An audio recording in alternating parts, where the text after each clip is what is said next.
Hello, hello. Welcome to the Covenstead. Right.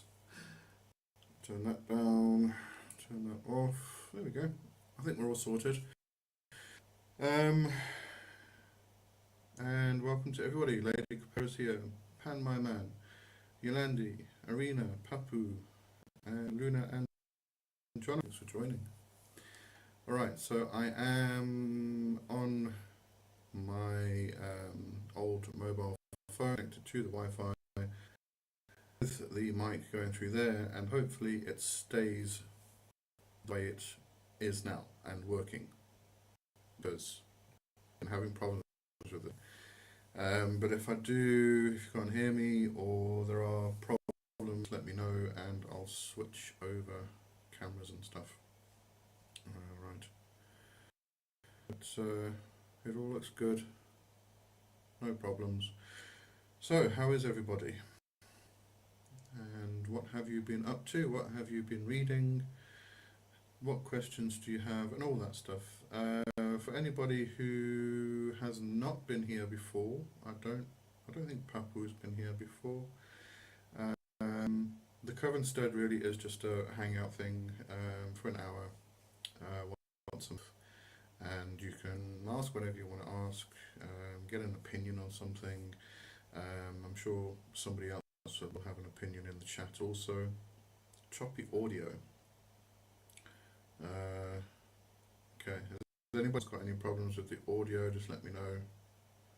I'll switch to a different mic. Yeah, I don't. Been having. The weird thing is the different cameras and the different mics all work or do not work on different apps or different programs and stuff. So I'm still trying to figure out which they work on and which they don't. Audio is choppy. Okay, I'm just going to switch over to this. Okay. Let me know if that audio is better. And you can actually see me because it doesn't look like it's gone live on my. I can't see myself anyway. Okay, can you see me? Can you hear me properly? Let's start there.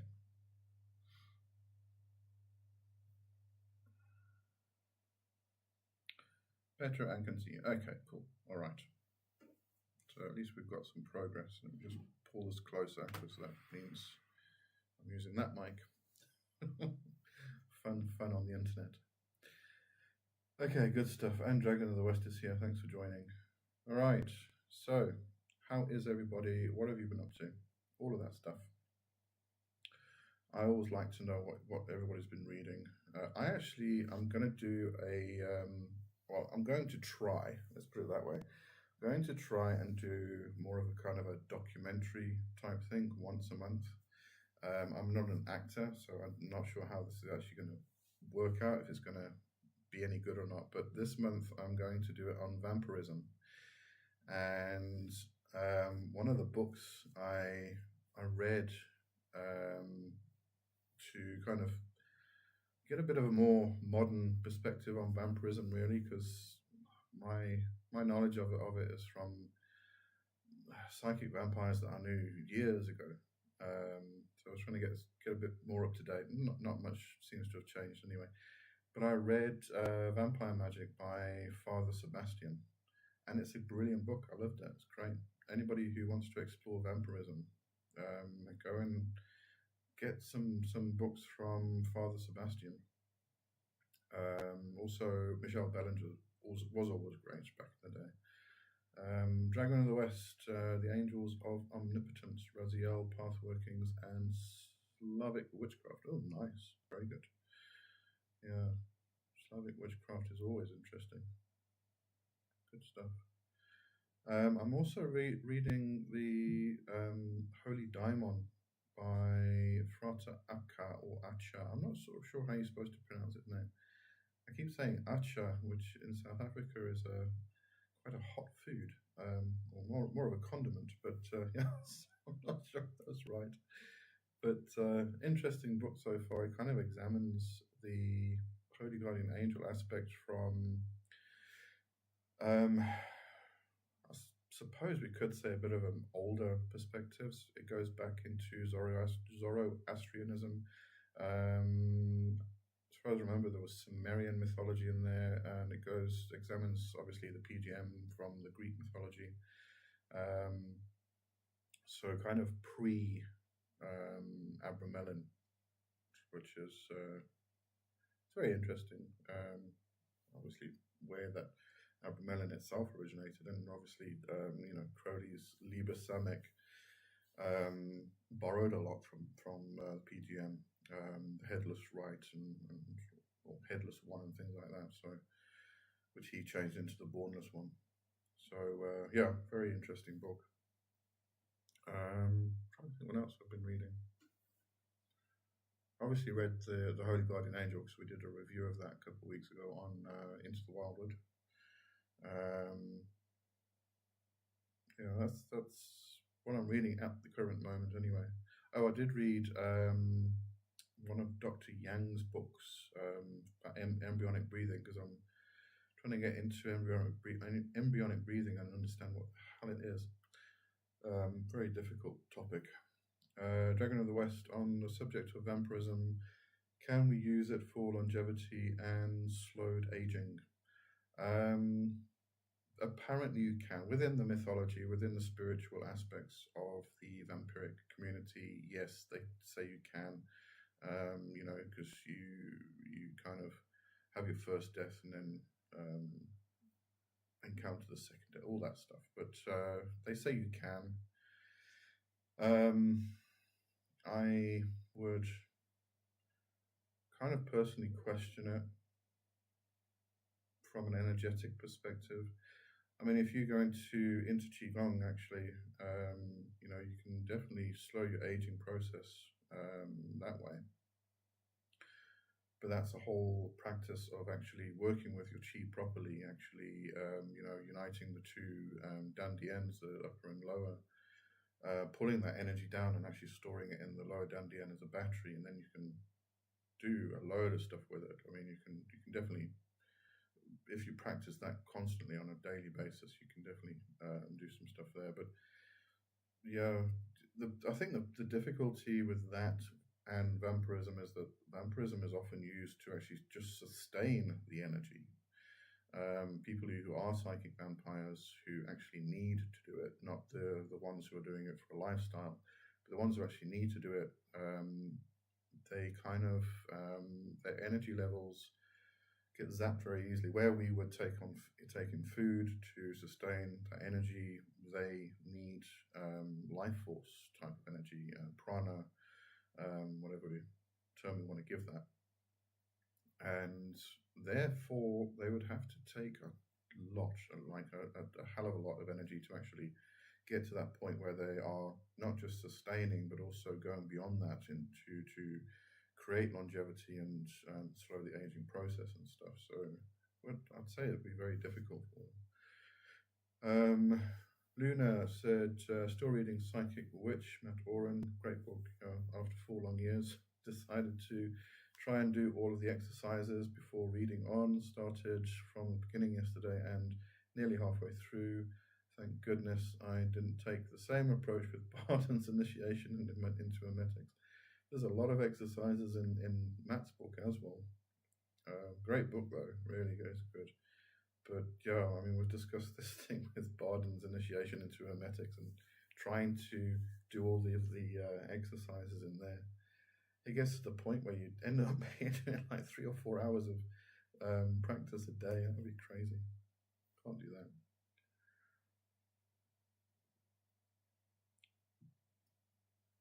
Yeah. So anyway, anybody got any questions? Anything you are pondering, need a perspective on?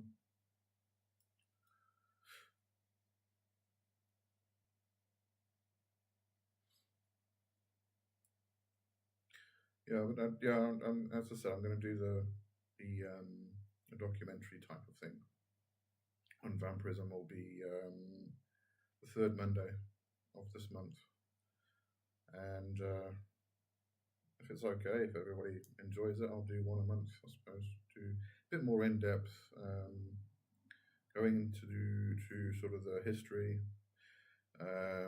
then going into literature, both fiction and non-fiction, and then going into the aspects of the psychic and sanguine vampirism, focusing on them, and discussing the lifestyle, the necessity they have. Anybody who is a psychic vampire or wants to explore it, there's going to be a lot of inclusions or suggestions of books, and also some methods, some ethical methods you can actually explore. And then going into what happens if you are actually attacked by a psychic vampire who is not ethical, and protection methods and things like that. So it should be interesting. Arena, I'm finishing Journeys Out of the Body right now. Might want to go for Astral Dynamics next. Really on the astral hype train at the moment. I actually read a book recently which I'm going to be working through myself, and it's why I explored embryonic breathing further. I'm just going to have to grab the title of the book because I have forgotten what the actual title is. Hang on a sec.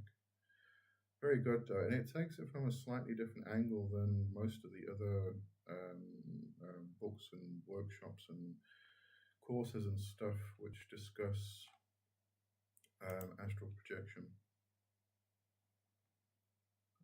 It actually, the reason it goes through the embryonic breathing and the microcosmic orbit meditation from Qigong is to actually loosen your etheric body, and then go on from there and explore astral projection from that perspective. All right, it is called Behind the Veil. It's by Daniel A. Kelly. Kelly is Kelley. Great book. I really enjoyed it. So maybe you might want to explore that also. Dragon of the West, how many times a day can we do energetic practice, and how many spells can we cast a day without them clashing with each other? As many as you really want to, actually. Well, in terms of energy practices, anyway, I wouldn't. You don't need to, though. I mean, as far as energetic practices go, it's if you really are getting into Qigong, it's actually suggested you do it twice a day. So all in all, you'd probably be doing Qigong practices for like an hour a day, but you don't have to. It depends on what you're actually doing, what you're working on, because there's a lot to Qigong. I mean, it's not just doing movements, doing Baduan, the 8 brigades, or the muscle tendon cleansing, or those actual sets of movements within Qigong. There's also the internal Qigong practices, which are mostly meditation, visualization, moving the energy through with your mind type of thing. It's rather than the physical activity. Getting yourself into a Wuji state, all of those things. So, I mean, there's a lot to it than just one single practice. Spell work, don't really know if you want to do more than one spell casting per day, but it also depends on what you're doing.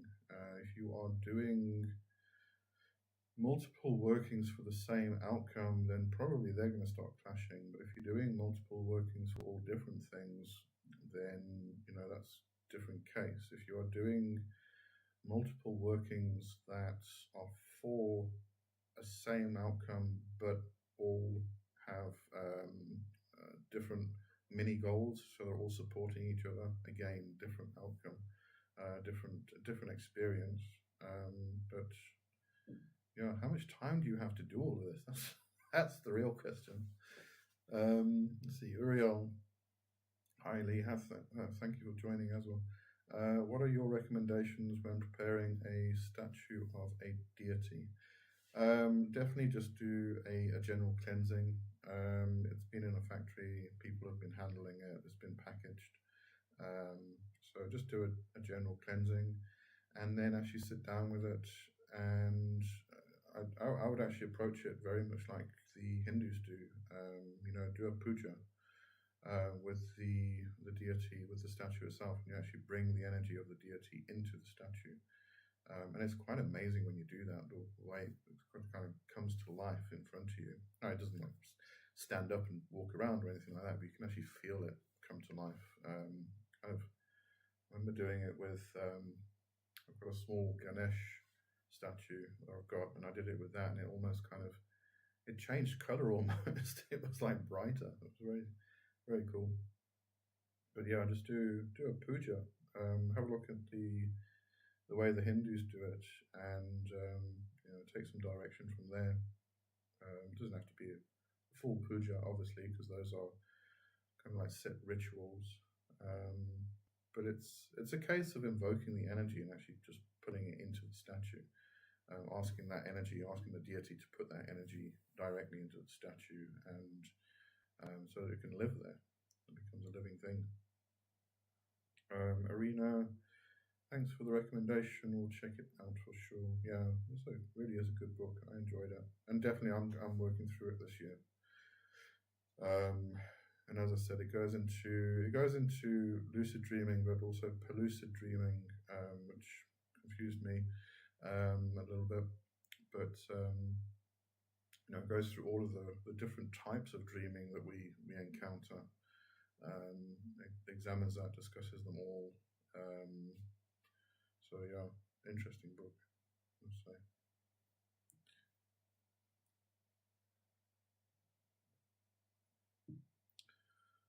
And it is actually, well, for a lot of people here, it is Beltane. It's Samhain here for me at this present moment. Anybody doing anything special?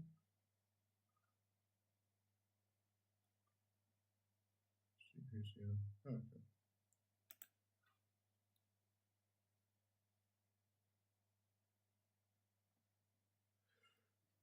All right, it's quiet tonight, actually.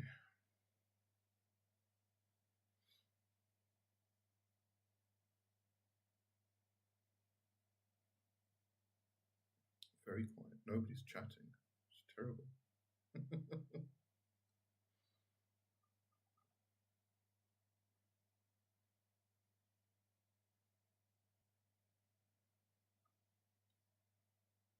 Just hope I'm still working. All right. Let's see, what else can I tell you guys? This Monday, it should be this Monday, for anybody who is not a supporter or above, who has not joined the memberships. This Monday's show is Path series about voodoo, and I had Craig on, who pops up every now and again on the chats and stuff here, and great guy, absolutely fantastic guy, and we discussed some voodoo aspects.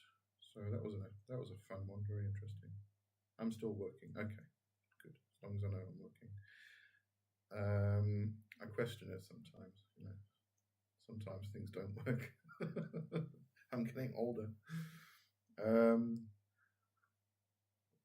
What else? The week after that, I'm going to be talking about aphantasia. I keep talking about it, mentioning it in various videos, but I've never made a dedicated video to aphantasia. Somebody's sending me lots of hearts, thank you.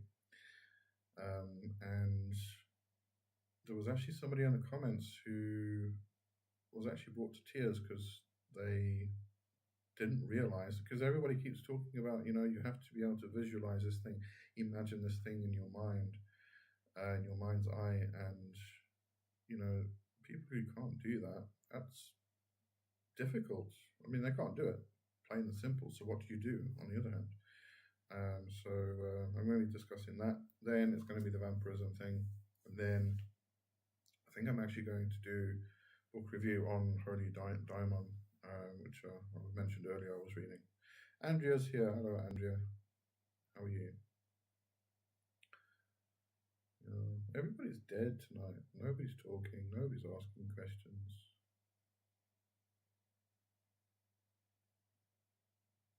Oh, there's the Covenstead. It's chat time. Can't have me just talking all the time. Well, I am literally talking. You guys are literally typing, but that's a bit, you know what I mean. I want it. Arena's going to ask one. Cool. Okay, go for it. Oh wait, there is a delay in the chats. Has a daimon lied to you before? Not in a malicious way or to stroke your ego, but maybe for the sake of your decision-making growth.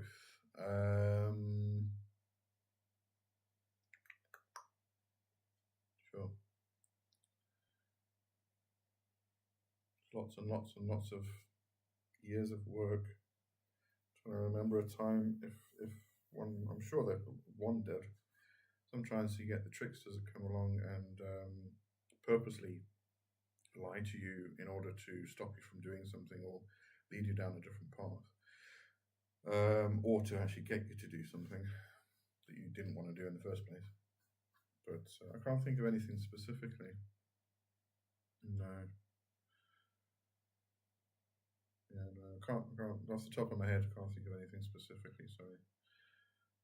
Andrea, when people are catastrophizing, they tend to be able to visualize that. Yeah, I don't know. This is the problem. If somebody, some people don't have an internal dialogue. And for them, people who do have an internal dialogue, it just seems strange to them. Whereas, the opposite. If they don't have an internal dialogue, they don't have an internal dialogue. There's no way of getting it. There's no way of developing it. So people who have aphantasia, there's no way of developing any kind of mind's eye type of visualization. So they have to do something, use the other senses, your psychic senses, rather than the visual.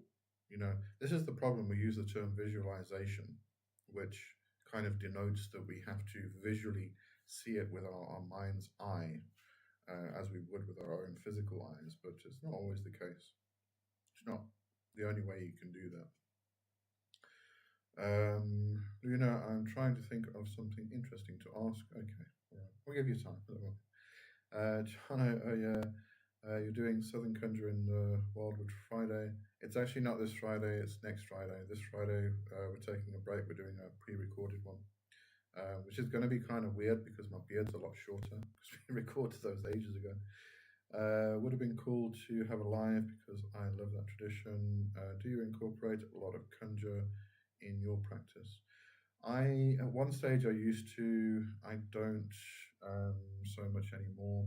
I do still love it. I think it's an absolutely fantastic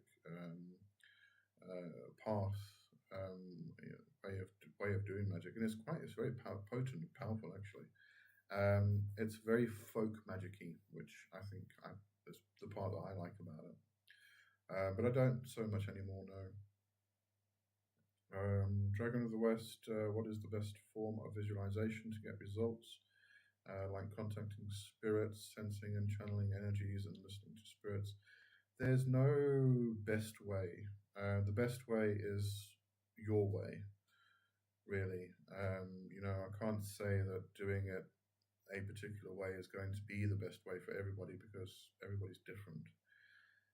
So it's a case of trying every single method and way you can actually think of and finding out which one actually works for you best. Do the experimentation, keep the records, and keep testing and see which one works for you.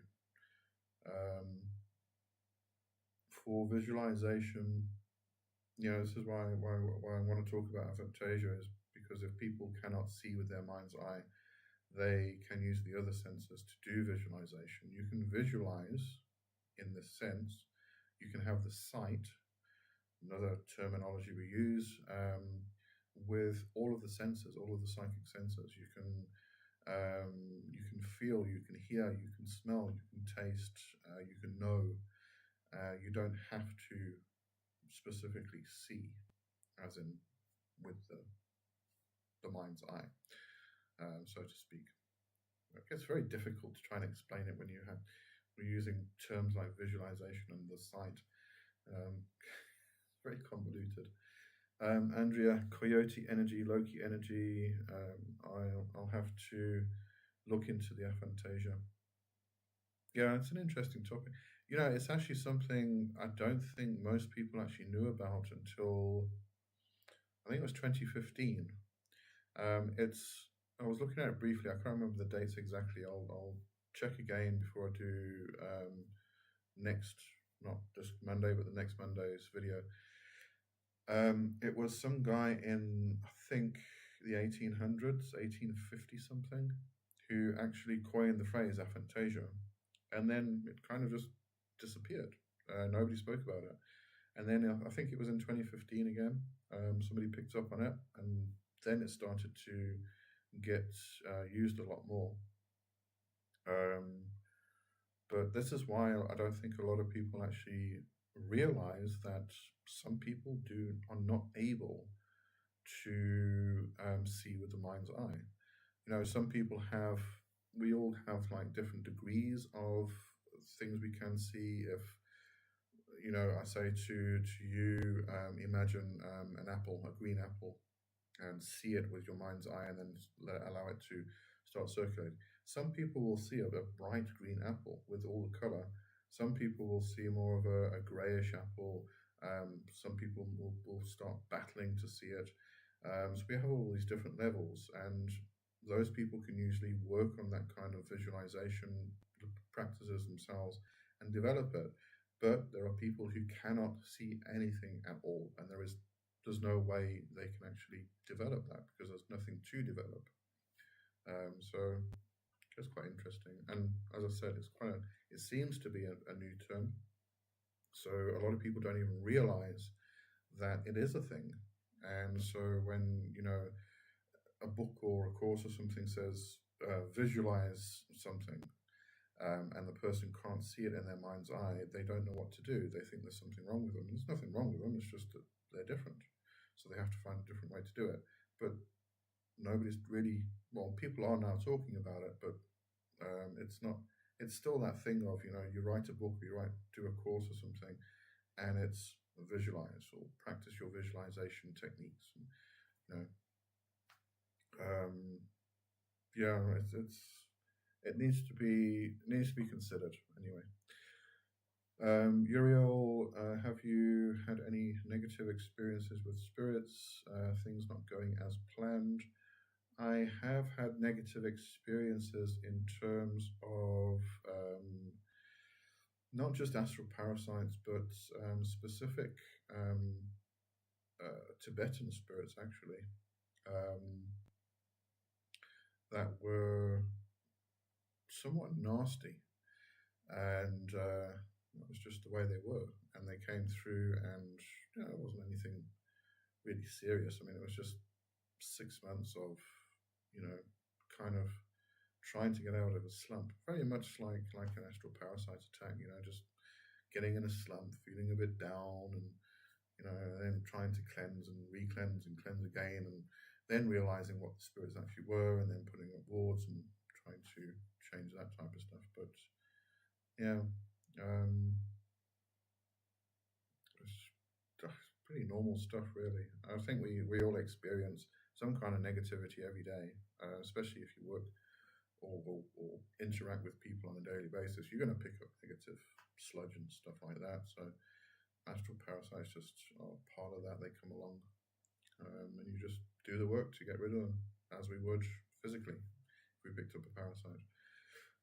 Dragon of the West, my internal thoughts are mostly filled with anime and manga scenes that I read, and I often lose the train of thought when performing pathworking and other magical practices. Any advice on concentration? Meditate. everything's going to come back to meditation. It's just one of those things. You learn to quiet your mind. You learn to come into one-pointed focus. You learn how to, and when we talk about one-pointed focus, it's not necessarily about focusing on the tip of your nose or the breath going in and out of your belly or whatever technique you're using. One-pointed focus can actually be, that train of thought that goes through your mind is stopping one thought, stopping it, and then focusing on that one thought for the entire meditation to the exclusion of all other thoughts. That is, again, one-pointed focus, but it's a thought that you're actually stopping and focusing on. You can focus on the sounds around you. It's called, I forgot the bloody name. No, not Anton. No, completely forgotten the name. It's gone. Probably come to me later afterwards. It's a specific meditation practice where you actually focus on sounds. So you kind of like focus on a sound that's close by, like a bird or something. Focus on that for a while, then reach further out to the cars in the distance and start bouncing around to different sounds.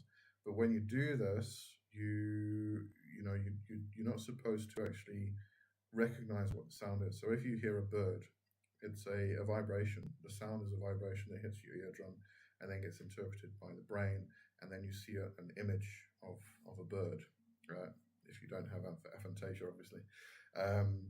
But usually you'll see this image of a bird, so you stop that process. So the vibration of the sound hits your eardrum, and you hear it, but you don't. You stop the focus of what it actually is. It's quite a difficult process actually, but it's very good if you want to practice concentration and stuff like that. So there's a whole load of methods you can use for concentration.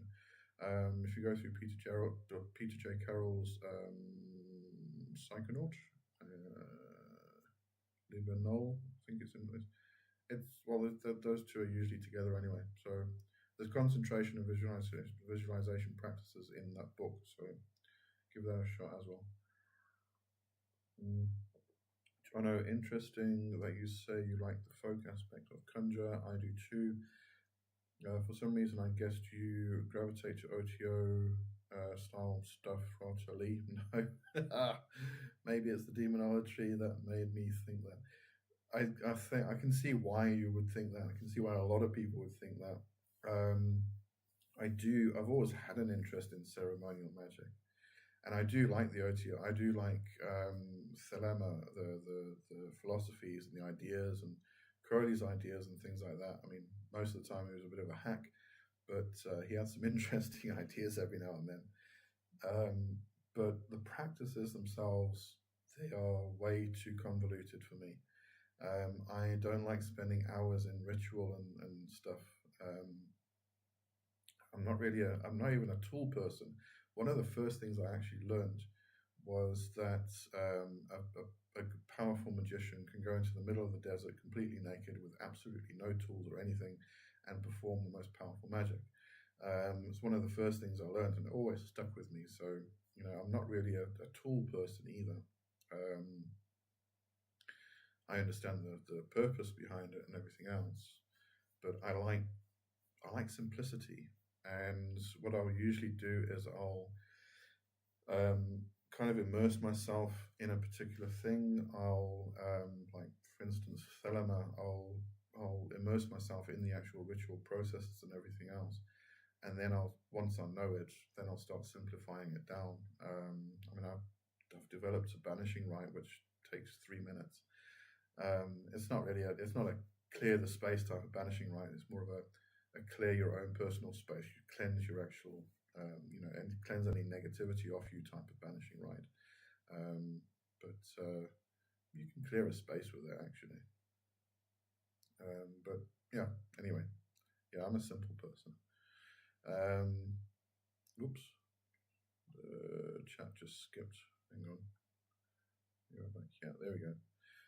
Luna said, Dragon of the West, maybe read Psychic Witch by Matt Oren. Yeah, actually a good idea. It's got some good exercises for developing clairvoyance and the other clair abilities. Yeah, it is actually a really good book, and it takes you right from the beginning. And yeah, good suggestion. Barbara, hello Barbara, thanks for joining. I'm doing a 9-day ritual for summoning a familiar. I'm praying to Hecate to bring me one on the 9th day.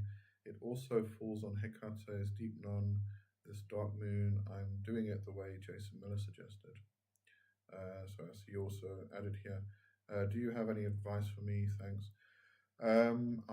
Jason Miller's brilliant, and Jason Miller works with Hecate extensively. So I'm not sure what advice I would be able to give you beyond, Jason's suggestions.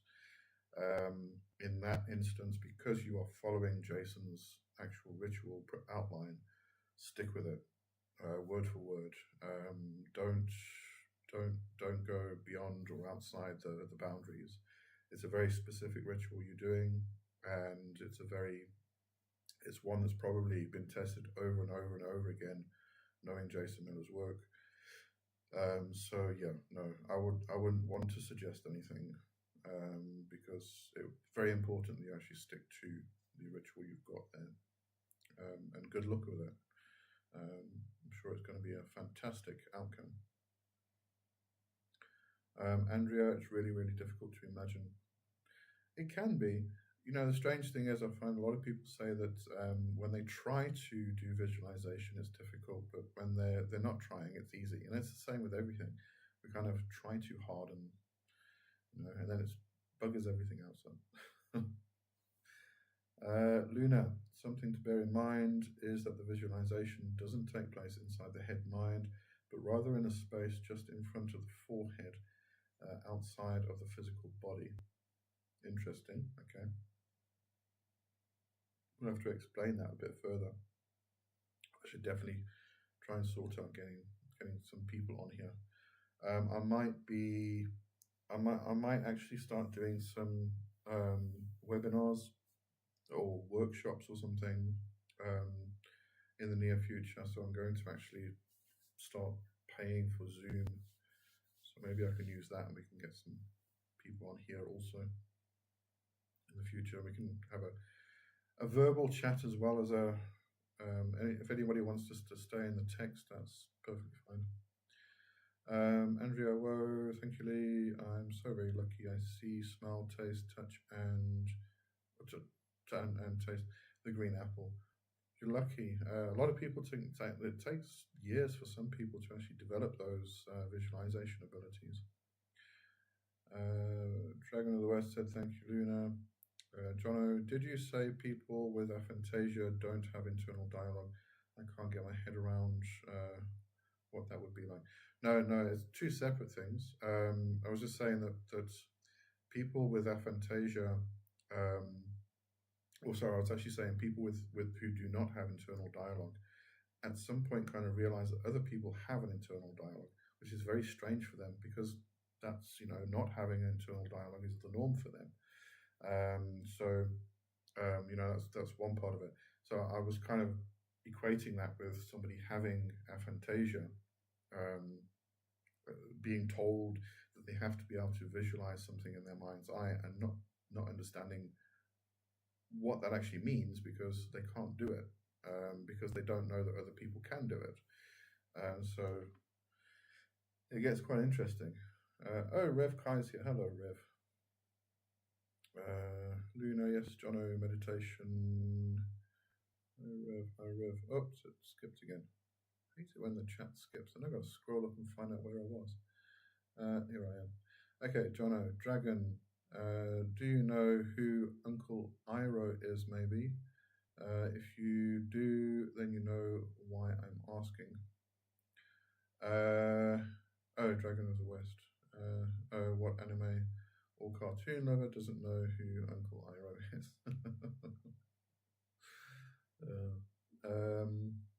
is? Kai. John, aphantasia is not having an internal visual ability.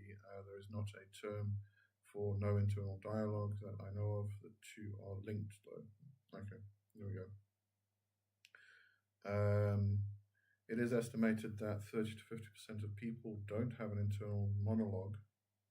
Oh, is that what it is? Monologue, not dialogue. I guess that makes more sense. So it is quite common. Aphantasia runs in families, as does hyperaphantasia, the opposite, hypervisualization. Okay, cool.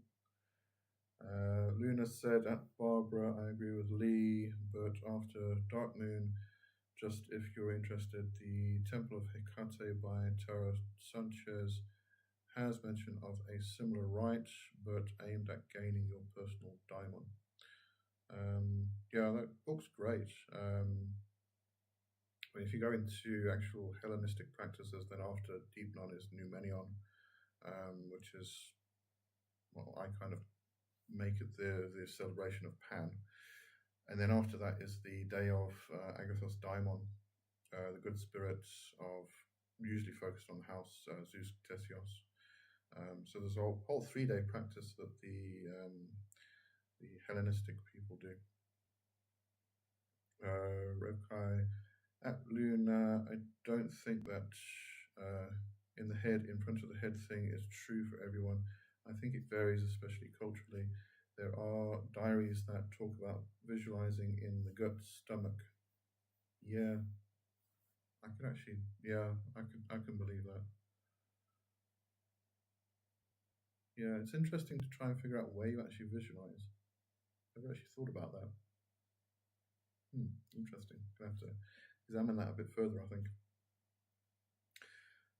Let's see, Andrea said, at Rev Kai, I think that might be something that I'm enjoying.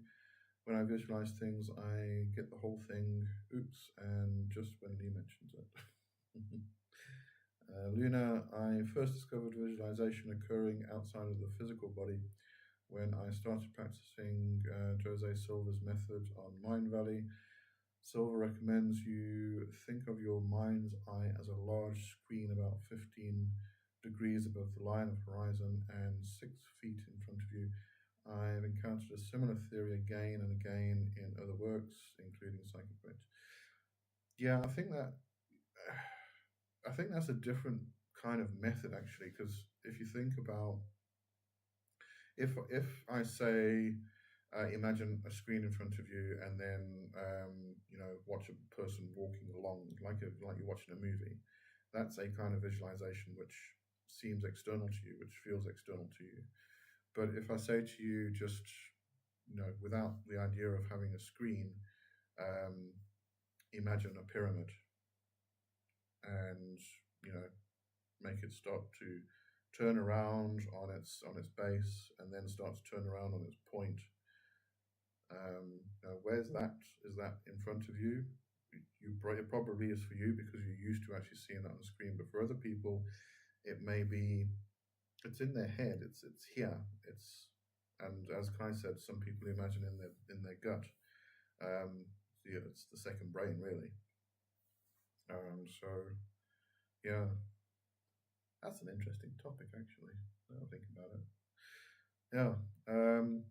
Andrew, I'll be right back. Just got to feed the monster, Jasper. Okay, say hello to Jasper for us. Woof woof. Right. I got through all the chat. How's that?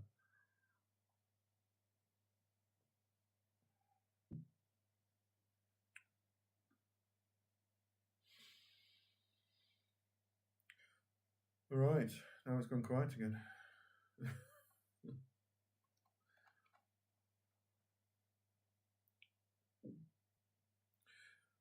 I actually did.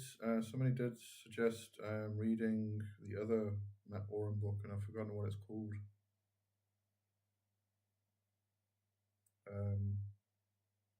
Manifesting Witch, I think. But anyway, I'll read that. It was when I was asking for suggestions for books to review. That one came up, so I did review Psychic Witch a long time back, actually. So I'll probably read that one, review that one. Jono, question for everyone here. Do you do divination for the outcomes of all your workings? I know some people do. I haven't so far. Yeah, valid question. I don't do it for all workings, although at the same time, I mean, I'm claircognizant, so that's as per people's description anyway. Um, so I kind of rely on that a lot, and then I'll double check usually if it's something I need to double check. Um, so I'll use it for that. Mastering Magic by Matt Oren. There you go. Okay. Luna said it's worth considering thinking about different places visualization can occur, as it might help those who struggle with it. Yeah, yeah. To at least, people who do have the mind's eye, so to speak, but just need to develop it through practice. It is worth actually exploring where you actually do it, and all other things as well. Where do you feel particular emotions, all different emotions? Where do you feel happiness? Where do you feel anger? Where do you feel pain? Where do you feel all of these things? And quite often it's in different parts of the body. And this forms part of magic. If you need to pull that emotion up for a specific working, what part of the body you actually feel. Quite often it's just the same area, but sometimes people feel it in different parts of the body. So, yeah. What part of your own microcosm do you experience in all things? There we go. Barbara, when I see spirits, I see them just like when I visualize something. But it's not that I do it on purpose. I'm not in control of how they look or what they do. Is that the way I should see them? Or, okay, that was just thanking Luna. Well, if you're not in control of it, then I'd say you're seeing the spirits themselves. I do feel this.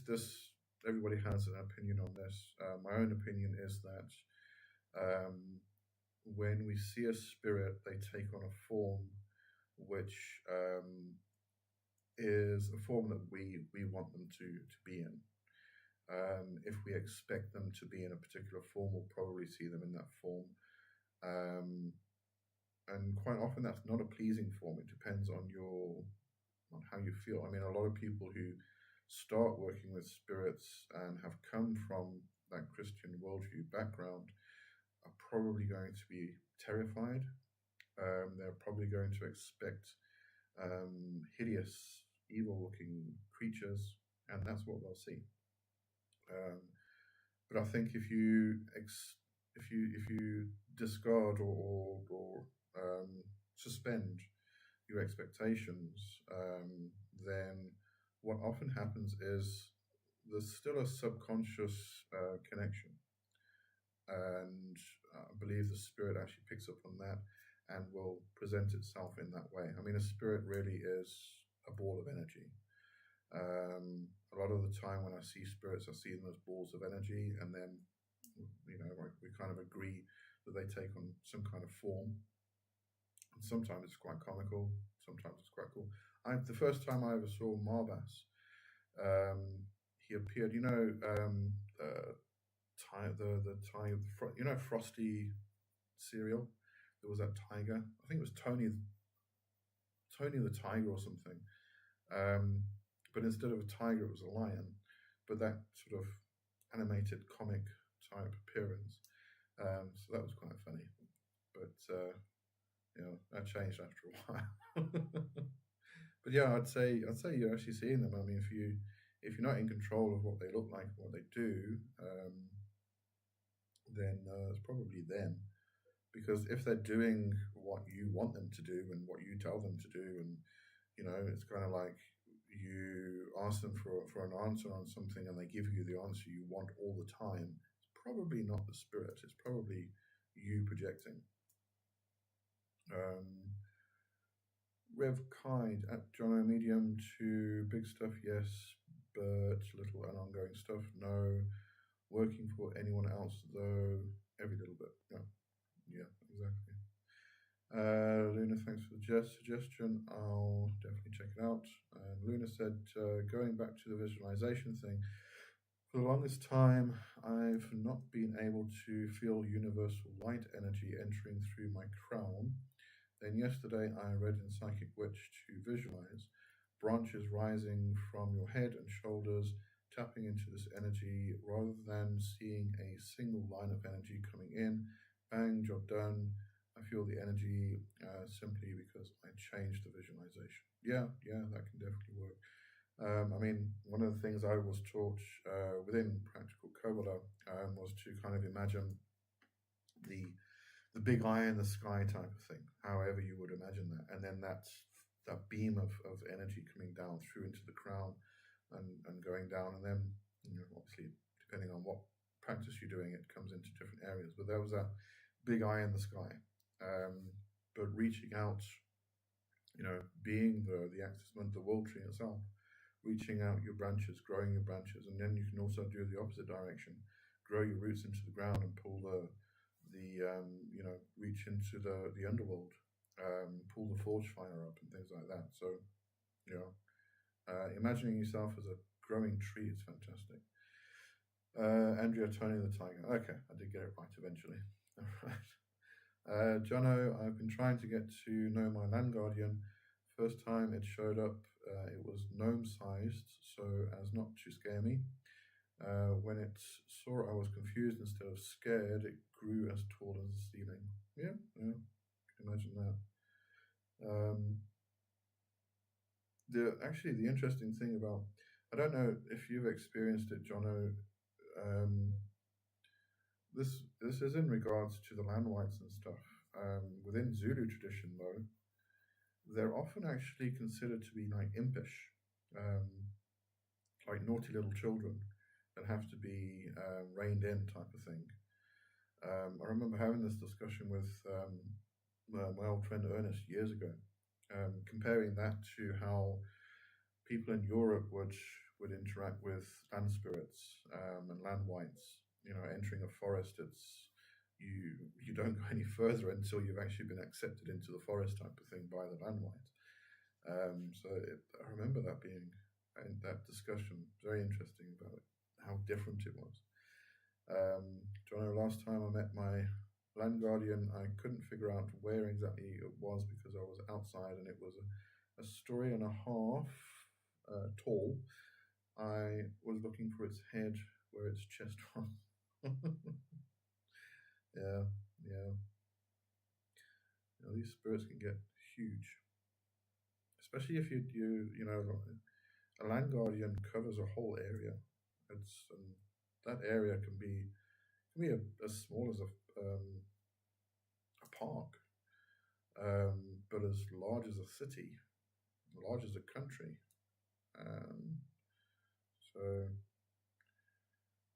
If the spirit's going to grow the same size as the actual size of the land, that would get quite interesting. Can you imagine? Yeah. Anyway, all right, I'm going to end this shortly. So if anybody wants to ask a quick question or say a quick thing, get it in now.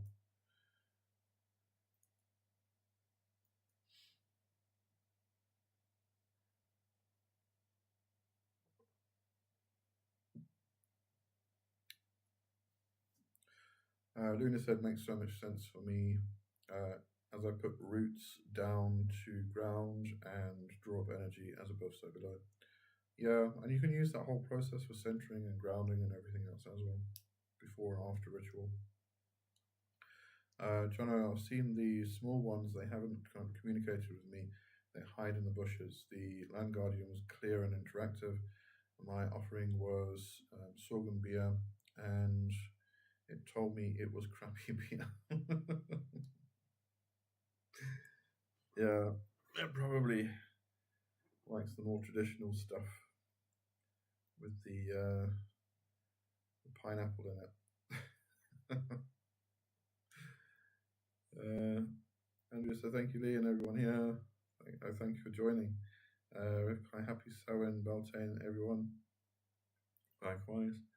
Arena, thanks for the stream, Lee. Have a great day still, everyone. And Barbara, no, they usually give me the answers I'd never expect. Rarely do I get the answer I actually want, and they are usually right.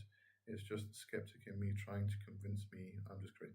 I know, we do that. But at the same time, you're not getting the answers you expected, which kind of confirms that it really is happening. Um, I think a lot of people kind of start on the process and speak to the spirits and get answers, and they kind of think that, well, they're just thinking it themselves, that they're just making the whole thing up, it's just imagination. And then one day they get an answer that they just, out of the blue, that they did not expect, and there's kind of no going back then. But if you're getting answers you don't expect, good going, carry on. John, blessed be. Luna, thanks. Andrea, Rakai, back at you. Cool backdrop. Oh, thank you. Yeah, it's I got a green screen. I'm still trying to figure out. Although today is quite good. I think if I record during the day, I have a light behind me, which kind of brightens everything up, so I get a green glow around me. But this isn't too bad today. So cool. All right. I think that's it. Everybody's saying goodbye anyway. I'm going to end, and I'll see everybody in 2 weeks' time for the Cauldron Healing half hour. Otherwise, next month, first Sunday of the month. And don't forget Into the Wildwood with Kai and myself. As I said, we're not doing a live this week. We're doing a pre-recorded, and we'll do the Southern Conjure live the week after. So join us for that anyway. And Dragon of the West, thank you, Uncle Lee. Good night, and good night to you too. Okay.